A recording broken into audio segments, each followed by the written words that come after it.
सियासी गलियारों से ऐसी तस्वीर सामने आई जिसने पूरे देश का ध्यान अपनी ओर खींच लिया, जहां मुख्यमंत्री एमके स्टालिन ने प्रस्तावित परिसीमन विधेयक के खिलाफ एक तरह से युद्ध का ही ऐलान कर दिया है।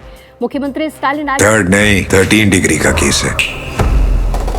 माल मैंने चुराया है, पीपल के नीचे दबाया। हवालात की हवा अच्छों को सुधार देती है शुक्ला। समर कूल कूलर, हवा अच्छी है, ठंडक सच्ची है। समर कूल, लाइफ बनाए वंडरफुल। पूरी तरह से विरोध के रंग में डूबे नजर आए। उन्होंने न केवल काले कपड़े पहनकर अपना गुस्सा जाहिर किया, बल्कि सरेआम संविधान 131वां संशोधन विधेयक 2026 की कॉपी को आग के हवाले तक कर दिया।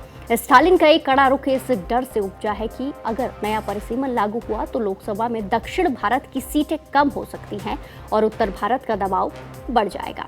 विरोध की ये चिंगारी सिर्फ चेन्नई तक सीमित नहीं रही, बल्कि स्टालिन के आह्वान पर तिरुचिरापल्ली में मंत्री अनबिल महेश के घर समेत पूरे राज्य में जगह जगह काले झंडे फहराए जा रहे हैं। मुख्यमंत्री ने अपने बयानों में इसे काला कानून बताते हुए याद दिलाया कि जिस तरह 60 के दशक में हिंदी विरोध की आग ने दिल्ली को झुकने पर मजबूर कर दिया था, वैसे ही आंदोलन भी भाजपा के अहंकार को तोड़कर ही दम लेगा।